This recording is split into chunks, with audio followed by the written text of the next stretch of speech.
Welcome back to the Raising Our Vibration podcast, where we explore higher consciousness through spiritual practice.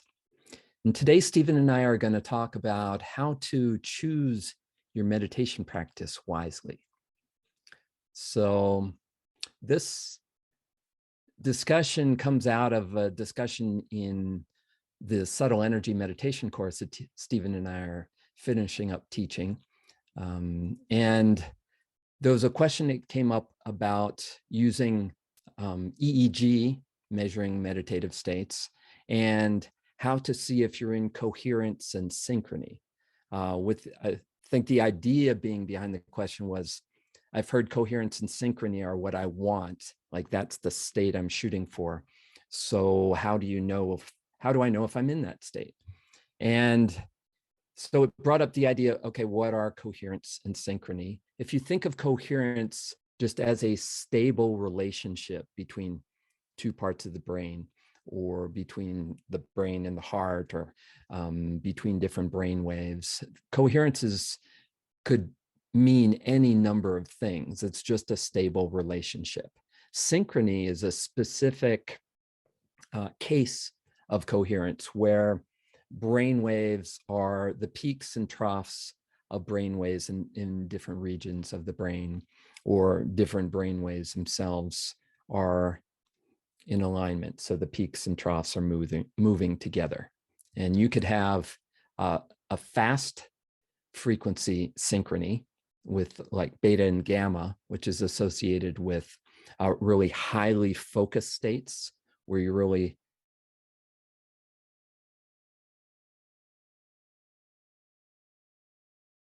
working, and that can be, a good sign of focused attention in meditation.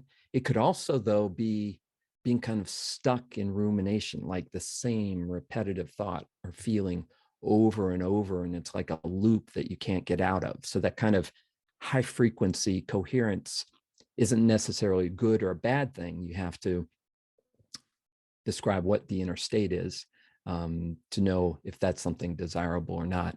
Then there's slow wave synchrony, so like a delta, theta, alpha wave synchrony, which is more when the cortex quiets down in those deeper central regions in the brain where those slow brain waves are resonating from, are kind of taking over, and the whole brain's resonating at that slower brainwave level. So that would be like a quiet mind state.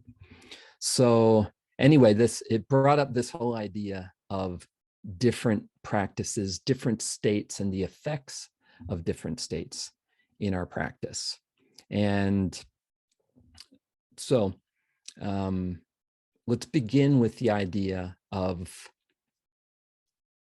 attention and awareness. Okay, so any meditation practice has to do with the sort of combination of attention and awareness. Attention being the arrow of focus on a focal object, and awareness, that space within which that focus arises.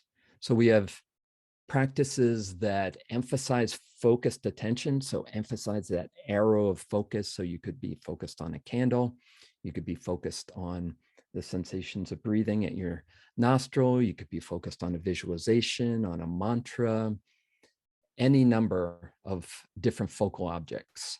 And all those could loosely be kind of brought into that idea of a focused attention practice, because you're focusing on one thing, you're recognizing when your mind has wandered and bringing it back to that one thing. And then there's practices that emphasize more the awareness aspect.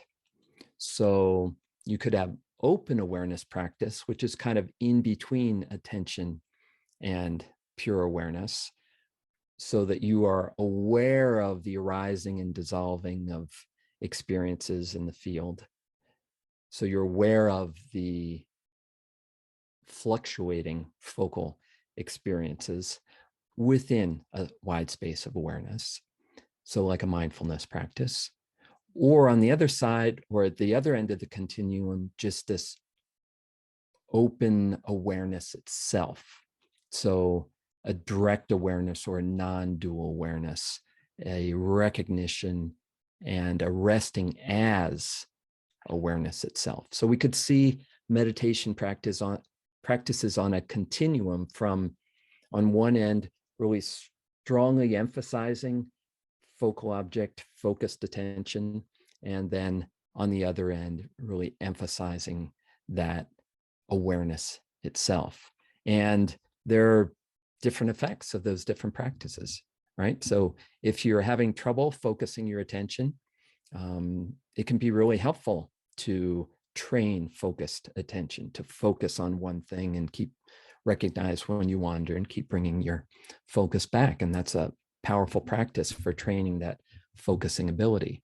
However, if you have a lot of anxiety, trying to focus on a focus object can increase your anxiety because you keep seeing how you fail, right? So it doesn't feel good to have a focused attention practice. So an open awareness practice where you're just recognizing the anxious feelings, just welcoming them with equanimity, just letting them be okay, just having this calm, open awareness practice can be really helpful for anxiety. So it's not one size fits all when it comes to meditation practice. And so I'll pass it over to you, Stephen, just with that intro of the idea of attention and awareness, this continuum of practice, and then the idea of different practices have different effects. And we may get into talking about subtle energy meditation, where we have a sequence of practice that kind of leads us through the whole spectrum. So over to you, Stephen. Kevin, thank you, and love and blessings to everybody who joins us and those who listen regularly. Thank you so much. We're incredibly grateful for your presence. So I thought I'd begin with a little contemplation around what Kevin's shared regarding attention and awareness, and then tell you a wee story, and then give you a short practice that you could just perhaps bring into what you're already doing in your meditation practice, aware that different states and different practices suit different people. So I was contemplating a sharing that Rupert Spira gave Kevin on the nature of consciousness itself, and it's particularly relevant for our conversation here in terms of attention and focal points and awareness itself. And currently, in our world culture, we know there's a very materialist paradigm that predominates, and we can see that around the world at the moment. There's a tremendous amount of concern and tension around the economy, around war, around things, around climate change, around stocks and shares, around every aspect of our reality. We seem to be struggling. And so there is a real concern and you could say a focus on all those focal objects, on the economy, on the war, on the pandemic, on every aspect of that. And we tend to think, because of that, because of the way that we interpret reality, we tend to think that all of this exists independently of us in some way or form. It feels like forms, and it feels like it's not only independent, but that we have no effect or bearing on it. And from this perspective, a lot of this connects to the reality of matter itself. Science tells us that matter is material and that it is supposedly made out of something that's separate to our existence. So in that sense, and then when we look at the mind and the brain, we tend to equate one with the other. We tend to think that the mind is also derived in some way from matter, and that the brain is separate, and that it's also provides, as we know many people describe, many different perspectives on reality itself. It can be distorted, it can be limited, it can provide us with particular views. So people can see any one event that's happening in a whole variety of different ways. And so consciousness for many people, or the awareness, or especially the awareness of awareness itself, is this very fleeting and ephemeral quality. It tends to be, and we therefore build this whole assumption of matter and reality and separateness and separate identities, forms, and so on. And hence why a lot of meditation practice is directed towards understanding this through focus initially. So there is a lot of people's practices in the beginning are more subject-object. Okay, I've got an object I'm going to practice on, and I'm going to use the breath, and they get to that point where it's quite difficult to then let go of the very focal object that they've created or that they're focused on. And that's partly because of the whole nature of our reality that we assume through our education is very subject-object oriented, is very materialist. That we've built. We're used to being stuck on objects, right? Correct. Right? Correct. Right? We're used to getting stuck and focused, and we're encouraged to do that. Exactly. So if you say to somebody, we're going to now speak about something that's beyond those objects, beyond that focus that we're used to. I mean, we're used to doing this every single day. You get up in the morning, you look at the phone as an object.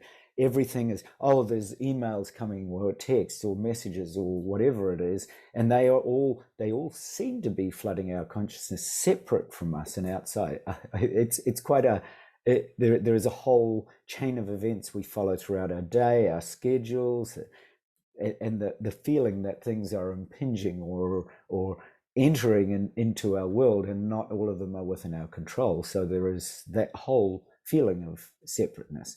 And from the perspective of consciousness, this reality seems to be very bound and separate, and with many individual components, each possessing a separate and independent reality or existence. So in that sense, we never quite see us, the actor in the movie, and we definitely usually do not see the movie screen itself. And so from that very finite point of view, we see ourselves as separate, we see a separate ego, we see individual selves, and we kind of, in the terms of waking, dreaming, and really deep sleep, we are mostly asleep to anything else that might lie beyond that. We're mostly asleep to the fact that there is an awareness with which we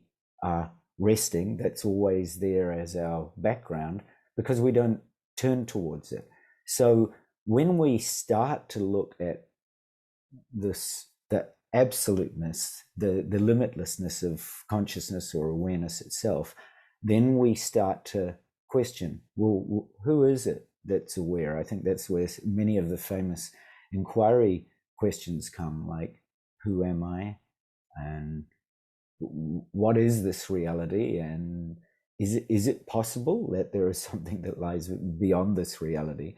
And if so, you start to come to the conclusion that the really only absolutely true knowledge is this knowing of your own being, that there's something beyond. There is, if as you're listening to me, you're actually aware of, for example, that sounds are coming in, my voice, that there are objects in your room, but you're aware of them within this vast space of being, then something shines in your mind, something wakes up, something begs the question, who am I?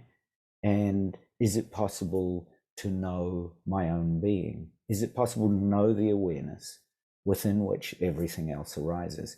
And I think that, fundamental question moves you from the attention constantly on something, and the attention begins to dissolve into this awareness. So you could try this. I mean, very simply, if you turn your attention to a simple focal object, and the easiest is perhaps your breath, and you begin to breathe and just become aware of this focal point that we call a breath, and you particularly become aware of the quality of your breath today. So when it arises, is it an easeful breath? Is it a rough breath? Whatever the quality of your breath, or it's okay. The key is awareness, to simply be aware of the breath as it rises and falls. And as you keep bringing this attention to it, and so there's this beautiful description in the Mahamudra teachings. One of my favorite texts on it is the moonbeams of Mahamudra. Is they say, treat it like you're walking on a very narrow plank across the river. So don't allow yourself to be distracted for even a moment. Like, begin to learn about this very attention. So you're bringing this really strong awareness to attention itself, and noticing when you get distracted. And it's fine to get distracted. Just notice that you're distracted, and then return to your attention on the breath. So this is the important point that Kevin was mentioning about how crucial attention is in the beginning, and many practices are connected or centered around this kind of practice, attention practice. So keep with the breath as I'm speaking, and treat it as if you're walking across this river. So my daughter loves to try this actually in our so-called reality. She loves to pick long tree trunks that lie across rivers and then take me across them with me holding her hand. So think about that, right? That you're on a very narrow plank, and you're just simply aware of this breath, every moment of it. Right? Don't let even a moment escape, because you've got to stay on this narrow plank, right? And you can't fall in the river. So you've got to be aware of every moment. And in fact, what you're doing at the moment, you're kind of making friends with the breath in a different way. You might not have ever noticed the moment the breath arises. And you might not have noticed how long the duration, or short, the duration of your breath is. And you might not have ever noticed the moment it subsides. Right? What a beautiful moment. And then there's a short gap, right? It might be infinitesimally short, but there's still a gap. And then you shift to the exhalation. Now this is like walking on the plank. You're actually aware of every single moment of the breath, all the way to the end of the exhale.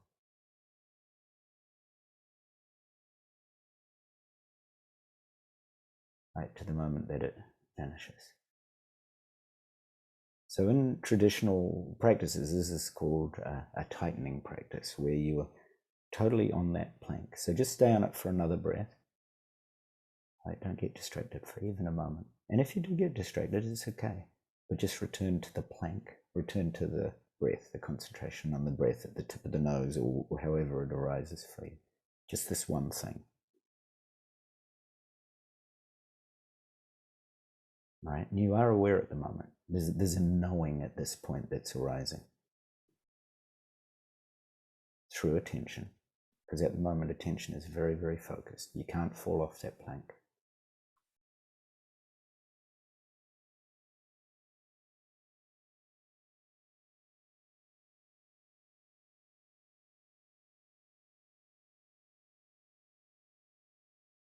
Wonderful.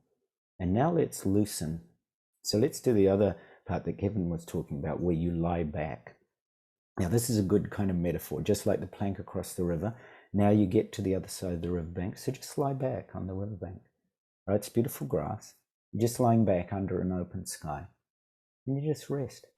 You just rest in an uncontrived and unfabricated manner. Like, just, it's so easy.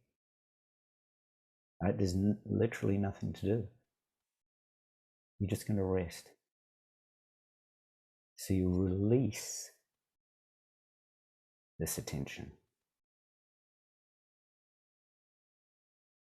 You just rest as awareness,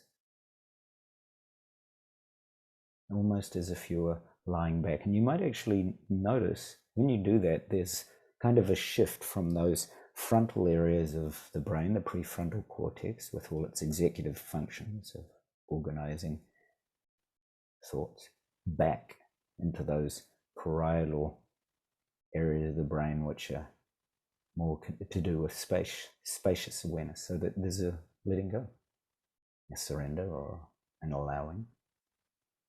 And the self starts to fall away. The one that kind of held on to the plank now can just rest. It's like lying back. You might feel as if you're lying in the back part of your skull. Just really open to the spaciousness that arises. Right, so you're just resting back, as if you're resting back in that lush, warm grass, just present to the open sky. And if clouds come, like thoughts or feelings, it's okay. But now you're aware of them, because you're kind of resting back. You don't have to do anything. You just simply allow them to flow through consciousness, like waves in the ocean or clouds in the open sky. It's really so simple.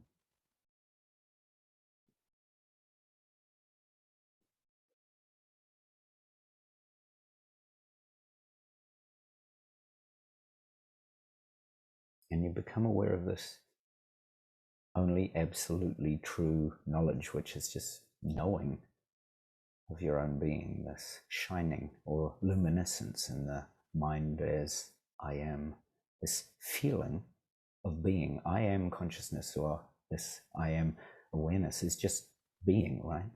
Just simply lying back. Just simply lying back, resting, easeful and effortless, as awareness. So again, if any thoughts come up, it's okay. You could even try that. You could just try resting back and allow a thought of something beautiful that happened to you today, or just a simple neutral thought even of eating food with somebody, with a friend, right? Something that simple. And just notice the way it arises like a cloud, and it abides for a while and then dissolves. And notice how you're aware. It's that simple. You're just aware. This open awareness, as Kevin described. You're just aware. It's that simple. You're just aware. Clouds coming and going. It's absolutely okay. You're actually in this really open space of peace, right? Tranquility or serenity. I mean, what a beautiful opportunity just to rest back like this. To just rest in this space of peace, or openness, tranquility, serenity. As Kevin described it, this equanimity.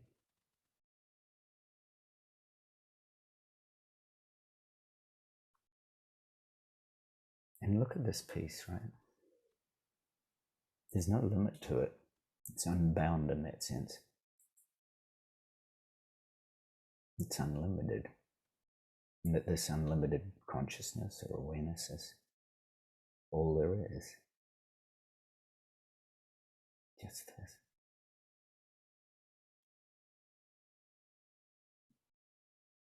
And only awareness knows awareness. Right? Only awareness is aware. Only knowing knows knowing. So the knowledge of the universe itself is awareness, is knowing of itself. When you rest like this in being, it's a hint of that knowledge. It's like the scent of God's presence in your heart. The Sufis are the ones who say that their self knows their Lord, and that actually means that you already know. You know the ultimate reality of the universe because it's right here. And it's this boundless awareness within which everything else arises.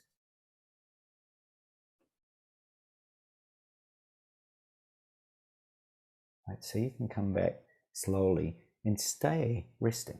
Just as you're listening, stay resting.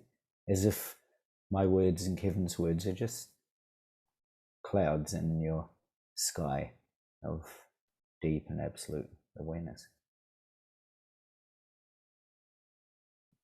Because when you come back to attention, and we need attention just simply to go through our world and navigate. But when we get focused on attention, when we get pulled right out of this awareness, then it limits, we forget our infinite consciousness. We forget this limitless awareness. So we get pulled into relativity and duality and, oh, this is good and that's not good, and this is up and this is down and this is something else. And so we drop back into that, oh, okay, reality is this kind of set of external objects, all of which are separate. Instead of, when you notice when you rested as awareness, there's just awareness. And to be in awareness 24/7 is very, very possible. It's actually very, very simple. You just rest. You allow everything to arise, and you act by bringing attention to ideas, solutions, businesses you're building, relationships you're in, with this real sense of care and kindness. So your attention actually naturally starts to unfold with love and compassion, because that is naturally what happens when you don't see things as separate, right? The opposite, if you want to call it that, is that everything is within this wondrous space of awareness. So therefore, it can't be separate. Right? You don't create separate identities from people and things. You just simply realize that we're all one family. We're all part of that awareness. We all are within awareness, and you are the one that's aware.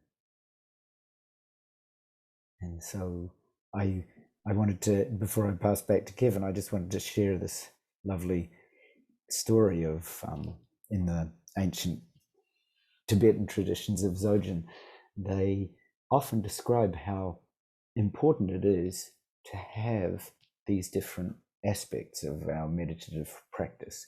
That some people were very good at one aspect of meditation and some were very good at another. So they describe in the original traditions of the 8th century, when they were teaching Dzogchen and Mahamudra back in the mountains of Tibet, that Padmasambhava actually chose 25 students, and he taught it particularly to 25 students who became his main disciples. It does kind of remind me of the, disciples of Christ too, that each of them had different personalities, each of them had different dispositions, each of them had different meditative practices or prayerful practices or contemplative practices. And that when Padmasambhava taught this, he taught them different techniques and different practices according to those predispositions. So we all have these beautiful ways that, as we rest as awareness, that there are definitely thoughts that, or expressions of the cosmos, if you want to call it that come up in our awareness that we act on, and that is the way that the universe expresses through us. So he had a particular student called Vairitsana, and Vairitsana was a particularly adept translator. So his practice was to go and actually teach in different languages. So his meditative practice was simply to learn that, translate the practices, and send them out and teach the public in different languages. So that was his, if you want, his practice, his way of doing it. And then there was another practitioner whose name was Nyang Tenzin Zangpo, and he was particularly good at shamatha, right? This calm abiding, being able to take a focal point, just as Kevin was speaking about, being able to work with people's attention. And so he was very good at shamatha meditation, and Padmasambhava sent him out to teach shamatha meditation because he was particularly good at it. But he wasn't necessarily that good at vipassana or really deep inquiry practices. And that was another student who became that was his predisposition. And he was sent out to teach vipassana. And then you had Padmasambhava's main student, Yeshe Tsogyal, who, a female student who was considered his main disciple. And to her, he gave her the practice of binding and sealing all the mind streams of these, so the secret mind streams, all the secrets across for the next 1,000 or so years that would be revealed. He got her to go and bury these what are called treasures or terma in rocks and mountains and rivers so that they could be revealed at the right time. And they were written in a special Dakini script and sealed in copper and bronze tubes. It's something that's another part of the practice I really love, is that these treasures are still buried. According to the tradition, there's still thousands of these treasure forms still to be found. So she had a particular disposition or practice around her, and it's obviously a more mystically inclined part of her practice. And again, it was her predisposition. And again, that was an important part to recognize all these different elements of our meditative practice, that they're all important. And you kind of play to your strengths, and whatever arises within your awareness is that strength then becomes part of your teachings or what you guide people in, or how you live your life. So I hope those are useful, practical, and also informative, because I do think we do have so many meditative practice that we can work with and we find we're drawn to different types of practices based on these predispositions, based on our personality. And when we really honor them, something as simple as, for example, a really deep skill in focused attention, just like the students of Padmasambhava, could be the main way that you actually you develop a deep, adept skill in it, and that becomes something that you're very good at being able to share with people. And for other people, it's something else. So really honoring whatever it is that we, rather than looking around and saying, oh, there's 100 different ones, I want to learn all of them. In fact, just as Kevin and I have been pointing out in our practices, when you really understand this one simple focused attention, for example, you can use that, as you do in the Buddhist jhanas, for example, to take you all the way home. You just simply rest in that focused attention until it flowers into open awareness, and you rest back, just as you experienced there. That was a short experience, but there's lots of ways we can do it. So Kevin, back to you on that very flavorful texture of what we were sharing today. And I hope it's been of benefit to people who are listening. Thank you, Stephen. Thank you for that beautiful practice. And I love that plank of the breath. And I as I was breathing in, I could feel that kind of line of the breath up and down, and that plank, and then resting back, lying back on the grass and just lying open. It's such a wonderful contrast and great way to get a feel for both ends of the spectrum, from focused attention to awareness itself, and from that concentration all the way to that equanimity and complete letting go and diffused attention. So as you're looking at your own practice, the first thing to know is that meditation is not just one practice, right? It's all meditations are working with attention and awareness, and in different ways. So if you find that you really need that ability to focus on one thing and let go of the rest, choosing a focused attention object that really interests you right? So something that feels good to you and interests you, so you want to focus on it. So like in subtle energy meditation, we focus on energy centers and energy pathways in the body, and feeling these positive feelings of calm happiness, and it feels really good. Or heart-centered practice, to focus on feeling the love in your heart, right? Wonderful concentration practices that help you to be one-pointed and focused and sustain attention and let go of the rest. And if you find that you tend to be more like stuck and ruminating, and you can focus on things too well, like over focusing and trying too hard. If you're the kind of personality that tries too hard and tries to excel and is always trying to stay on task, then a practice that's more relaxed and open and letting go and wide and spacious.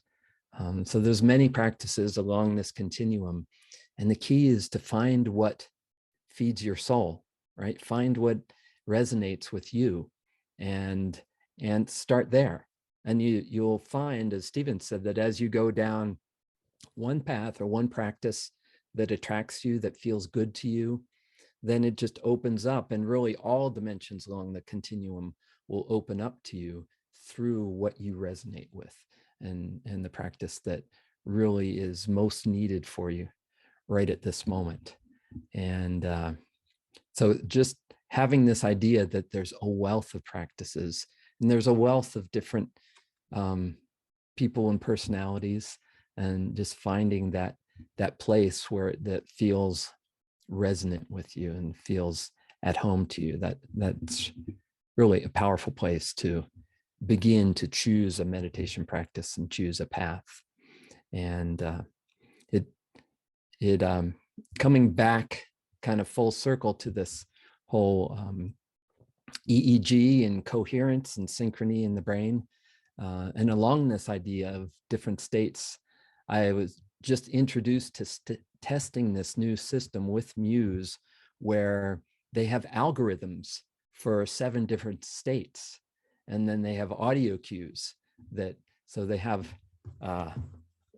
hold on, I'm gonna find it.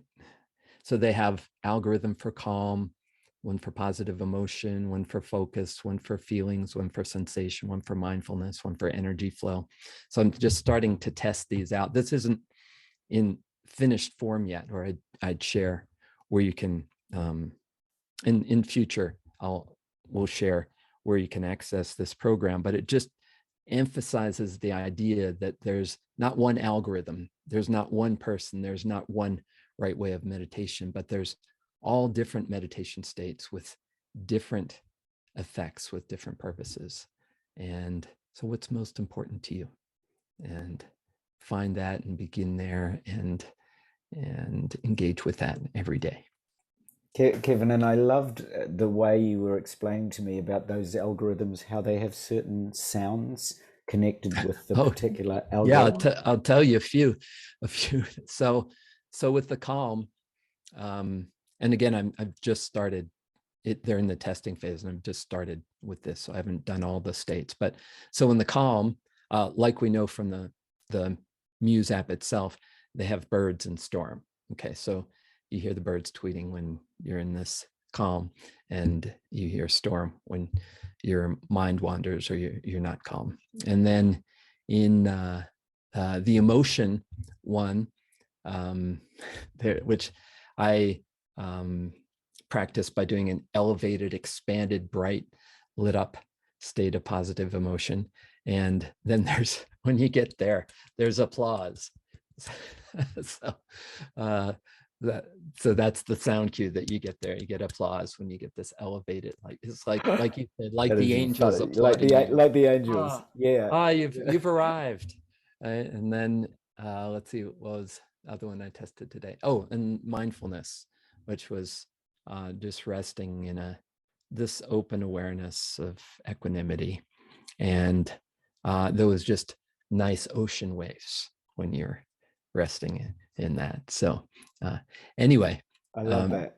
They help you to, what the sound feedback does is help you to recognize, right? Recognize when you're in the state. So there's cues which prime you to go into the state. And then you want to learn to recognize these inner felt experiences. I'm resting with equanimity. This is what it feels like. And my brain can learn to recognize that so I can return to that at any moment that I need to. So it's that recognition. And then there's integrating that into everyday awareness, right? So we'll be talking more about those three stages as we go along here: priming, recognition, and integration. So anyway, some great things on the horizon. And we look forward to joining you here next week and continuing on our discussions. And thank you all for your practice. Thank you, Stephen, for that beautiful guiding today. That felt really great. So we'll say bye for now. And if you're interested in more on raising our vibration, you can go to raisingourvibration.net. You can find out about the Raising Our Vibration book and ROV meditation app and courses that we have. So love to have you engage with us there. So bye for now.